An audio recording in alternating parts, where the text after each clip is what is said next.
Hello दोस्तों, नमस्कार, जय माता दी। आप सभी का स्टडी विद अजय पर स्वागत है। आज का ये जो वीडियो है वर्ग 2 की कुछ अपडेट है महत्वपूर्ण, उससे संबंधित आप सभी के लिए होने वाला है।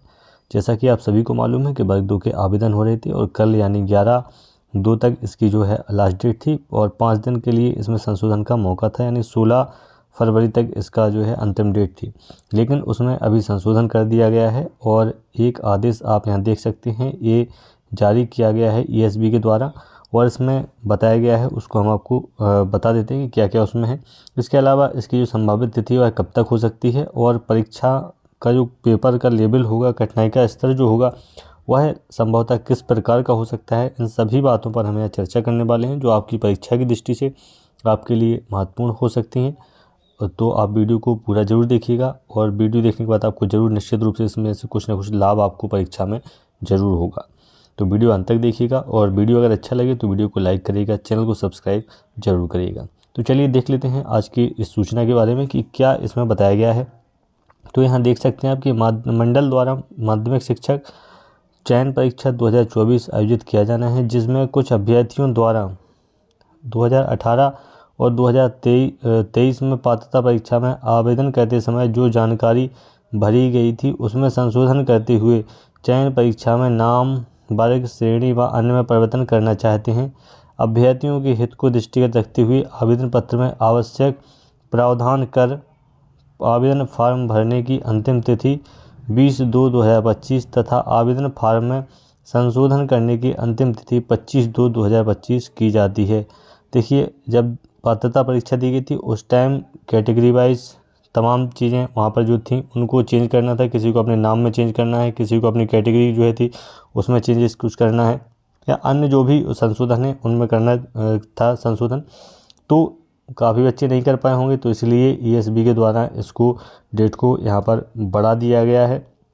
और इसको बढ़ाने के बाद अब इसमें साफ साफ लिखा हुआ है कि उपरोक्त अनुसार परीक्षा तिथि में परिवर्तन कर संशोधन तिथि की जो दिनांक है उसकी जानकारी मंडल की वेबसाइट पर यथाशीघ्र जारी की जाएगी।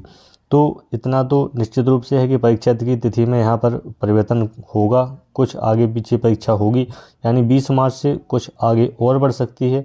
अब कितना आगे बढ़ सकती है उसको भी हम यहाँ पर इसमें चर्चा कर लेंगे वीडियो में, और साथ ही साथ हम इस वीडियो में इस बात पर भी यहाँ चर्चा करने वाले हैं कि इसका जो लेवल रहेगा वह किस प्रकार का यहाँ पर रहने वाला है। तो अभी जिनका फॉर्म नहीं भर पाया था, लास्ट डेट तक जो नहीं भर पाए थे, अपना आवेदन नहीं कर पाए थे, जैसे सभी अभ्यर्थी अब अपना आराम से अच्छे से अपना आवेदन कर लीजिएगा। 20 फरवरी तक आपके पास मौका है और 25 फरवरी तक आप उसमें संशोधन यहाँ से कर पाएंगे। तो ये तो हो गई है सूचना की बात कि कौन सी सूचना। तो इसमें लास्ट डेट जो है वह बढ़ा दी गई है, आपकी लास्ट डेट हो गई है 20 फरवरी और संशोधन की जो डेट है वह 25 तारीख तक यहाँ पर कर दी गई है। तो ठीक है, ये हो गई है सूचना, जो नोटिस आया है कल उस पर। अब हम बात करने वाले हैं परीक्षा की जो लेवल है, पेपर का लेवल होता है कठिनाई का, वह किस प्रकार का यहाँ पर रहेगा और किस तरीके से आपको पढ़ाई यहाँ पर करनी चाहिए, उसके बारे में एक छोटी सी चर्चा हम यहाँ पर कर लेते हैं।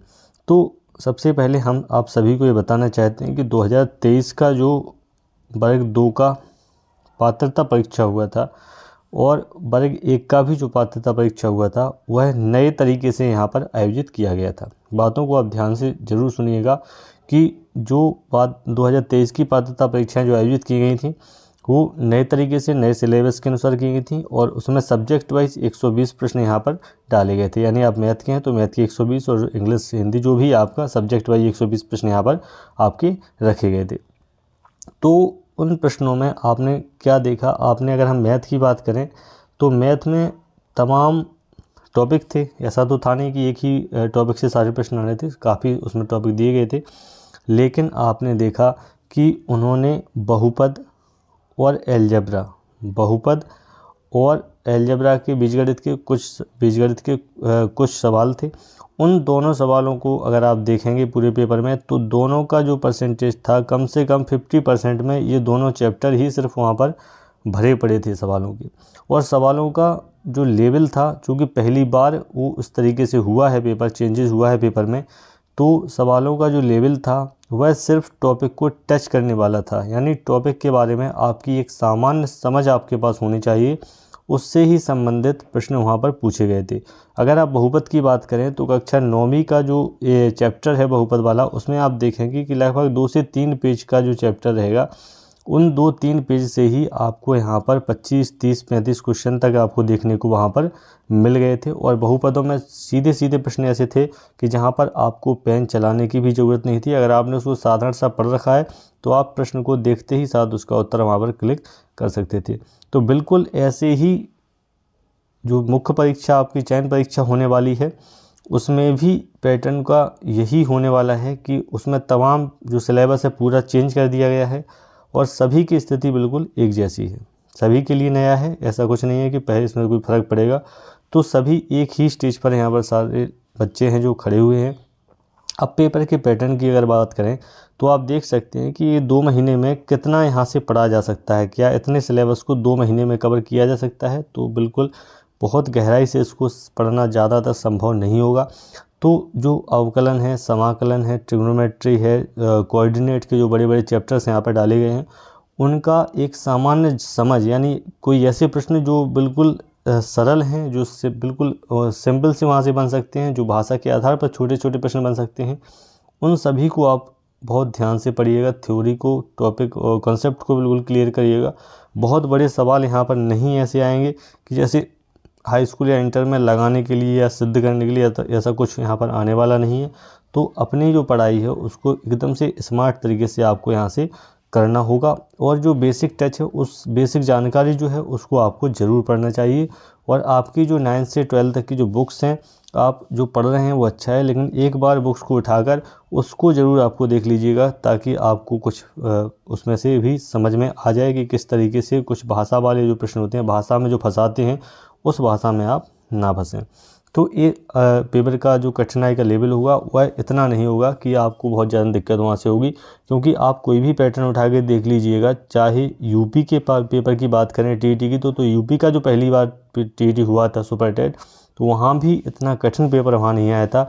चाहे पहली बार टीईटी की बात करो 2011 यूपी की, वहाँ भी इतना कठिन नहीं आया था। और उसके बाद अगर आप बात करें 2017-18 तक जो टीईटी हुआ था, देखिए कि लेवल में कितना फ़र्क आ गया था। तो जब पहली बार कोई पेपर होता है तो उसमें इतना कठिनाई का लेवल नहीं होता है कि बच्चे उसको कर ना पाएँ।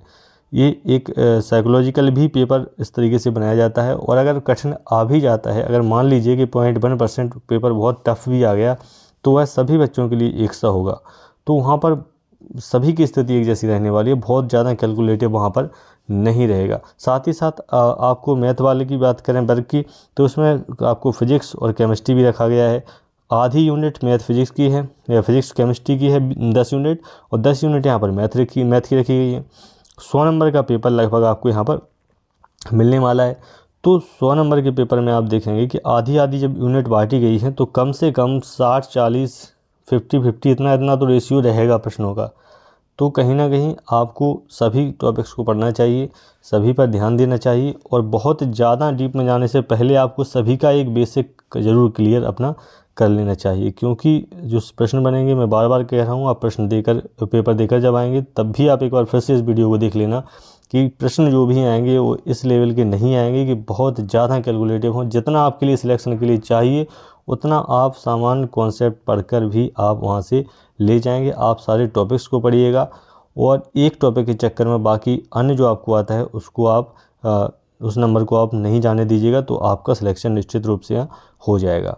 तो ये वीडियो जो है उसका उद्देश्य आपको बताने का यही है कि आप बहुत गहराई में जाने से पहले, क्योंकि सारे टॉपिक्स नए हैं और सभी के मन में सभी की स्थिति एक जैसी है, सभी बेहतरीन करने का अपना कोशिश करेंगे, सभी अपनी तरफ से बेहतरीन ही करेंगे, लेकिन आपको अब सबका कॉन्सेप्ट क्लियर कर लेना है और बेसिक सबका पहले ही पढ़ लेना है। जो आपका अच्छा है उसको आप और अच्छा करके जाइएगा ताकि उसमें कोई गलती ना हो। बाकी जो नहीं आता है उसका कम से कम एक बेसिक आप पढ़ के चले जाइएगा। तो वीडियो में आपको यही बताना है कि आप अपना पेपर बहुत अच्छे से करिएगा और बहुत गहराई में जाने से पहले सभी का बेसिक कॉन्सेप्ट को आपको बिल्कुल क्लियर कर लेना है। सारे टॉपिक्स को आपको करना है और पेपर में सारे जो प्रश्न हैं उन सभी प्रश्नों को आपको यहाँ से करके आना है, क्योंकि नेगेटिव मार्किंग का तो अभी है नहीं। तो सारे प्रश्न आपको पहुँचना है, 100वें प्रश्न तक आपको पेपर को ज़रूर देख लेना है। क्योंकि कठिनाई में क्या होता है कि हम फंस जाते हैं और शुरुआत के 50, 60, 70 तक अगर पहुँच पाते हैं, हो सकता है पीछे के 10-20 प्रश्न वहाँ सरल हों और वहाँ तक आप पहुँच ही ना पाएँ। तो इसलिए पेपर में इस तरीके से अपने माइंड को सेट करना है, इस तरीके से अपनी स्पीड बनाए रखना है कि आप पूरे पेपर को देख सकें, जो आपके लिए बहुत ज़रूरी है।